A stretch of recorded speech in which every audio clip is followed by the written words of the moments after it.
Thank you. I'll be very brief and I'll just summarize what are the interesting results which have come out from Physical Research Laboratory, highlight basic science. Okay.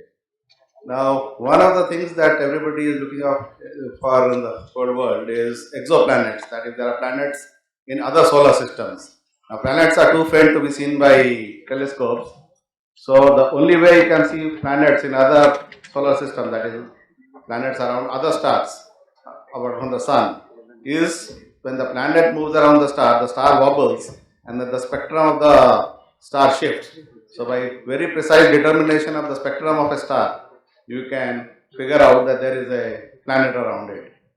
Now, a spectrograph of this nature, which is attached to the Mount Tabu Observatory of PRL, was built and it's called PARAS, and this is the third most precise spectrograph globally. So the most precise spectrograph measures a wobble, that is the radial velocity of 30 centimeter per second of the star, and this one measures 90 centimeter per second, and this is planned to be upgraded. So the second version is going on, and by 2020 we will have a version which will have the most precise. It will be at par with the global best.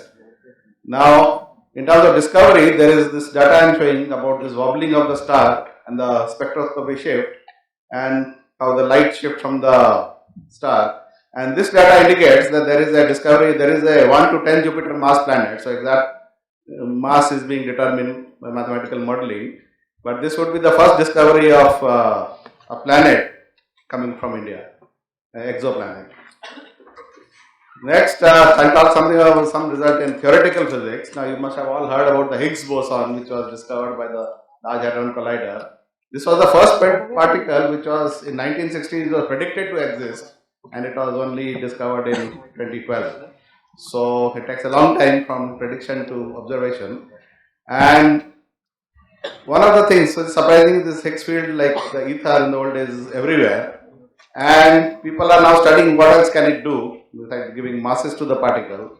And one of the theories that a lot of people thought about is that this perturbations of the Higgs field are the ones which gives you this perturbation in the microwave background, and they lead in the early universe to the formation of the galaxies.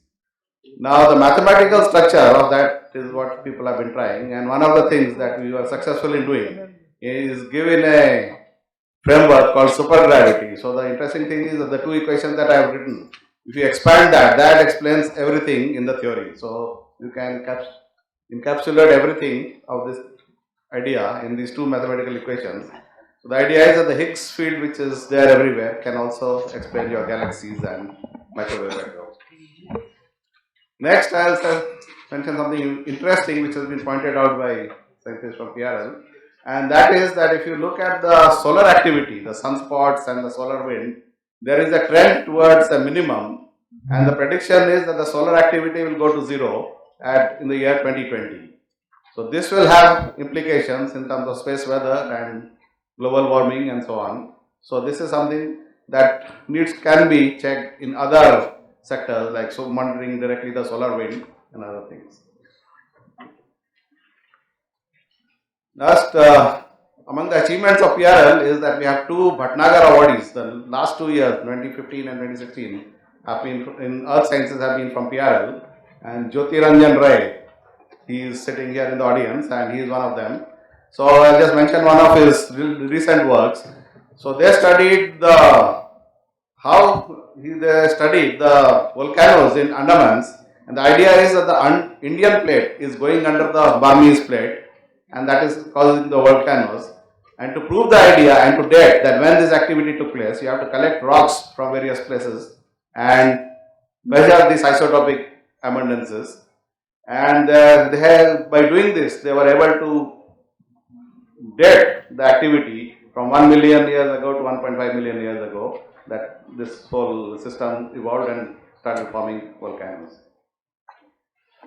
And I'll also mention the work of the second Bhatnagar awardee, Sunil K. Singh. And what he did was, so it's not coming in full here, but what they did was they measured isotopic abundances of seawater in the Bay of Bengal, and what they were able to do is find out how much erosion is taking place in the Ganges and Brahmaputra by collecting the seawater and measuring that how much of it came from the Himalayas. And this has important implications in ecology, that you have to know how much of your erosion is taking place. Can be monitored from monitoring the seawater. Okay, so thank you.